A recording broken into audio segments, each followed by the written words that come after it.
In this video, I will quickly describe why Simplicity was created and what makes Simplicity very different from all other CSS and JavaScript frameworks that's on the market.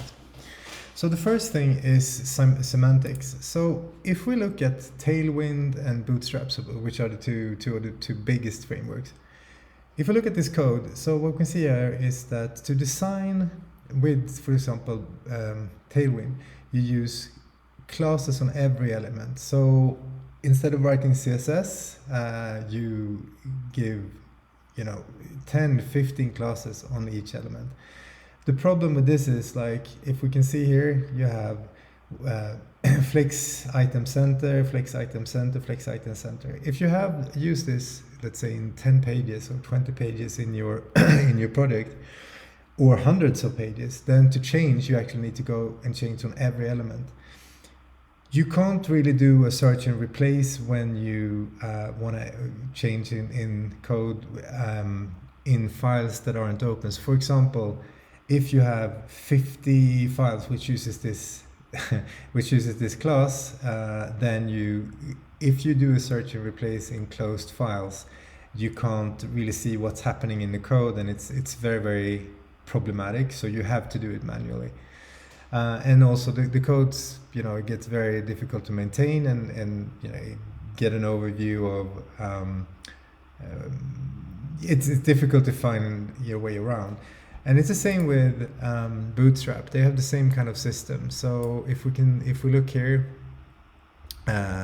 we can see here. So this class here down here has a total of 1, 2, 3, 4, 5, 6, 7, 8, 9, 10, 11. I don't know. It's many classes. So writing code in this way, it takes a lot of time, and it's very difficult to maintain.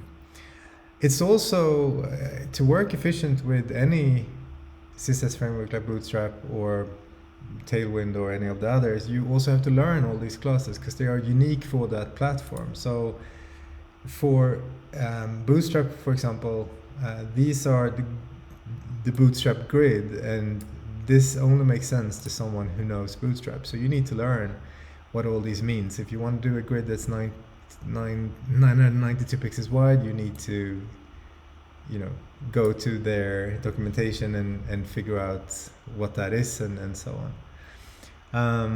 Simplicity is very different. So if we look at Simplicity's, the classes that are here, there is no class, no unique class names or systems. Like, it's regular CSS, it's regular grid.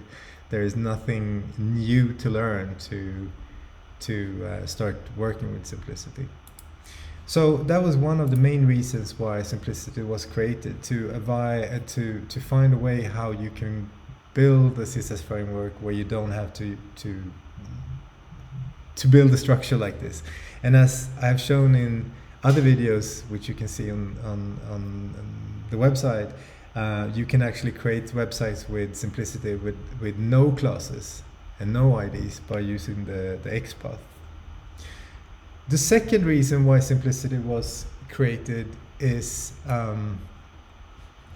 the fact that all major frameworks, all the big frameworks, comes with huge libraries of overhead code. So this is Bootstrap, for example. And Bootstrap, it's not only what we see here, it's also additional classes for when you want to add additional things. So what we can see here in Bootstrap, they have added everything that the system offers, like all the grids, all the buttons, background colors, and so on. And these are added when users visiting a website built with Bootstrap. The user has to download all these classes, plus thousands and thousands and thousands of lines of JavaScript. So the problem with this, as research by Nielsen shows, every second that a website takes extra to download, you lose 5% of your visitors up to after 5 seconds, you know, it's much more. You lose pretty much all your visitors if the website takes that much to load. So the problem with having this much overhead and forcing visitors to sites built with Bootstrap and other frameworks, even if it only takes 1 or 2 seconds extra to download the site, if it takes 2 seconds extra, you lose 10% of your visitors. And if you have a company or you sell products like a web shop, for example, depending on your conversion rates, of course, but you can possibly lose millions every year by having 2 seconds extra to download. It takes 2 seconds extra to download your website. So with Simplicity, the idea was to create a system where users only download the code which they're actually going to use. So when you create a project with Simplicity, and this is presented in other videos, you actually so you have the product, the base product classes, which always comes. So these are only a few. Of course, there are going to be more.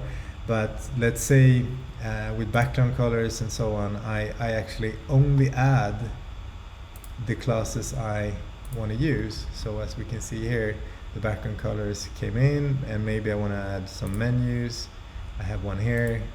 The final system of Simplicity might have 20, 30 different menus and 100 buttons, but you only will add the buttons you want to use for your product, and not forcing users to download buttons or menus which they don't going to use.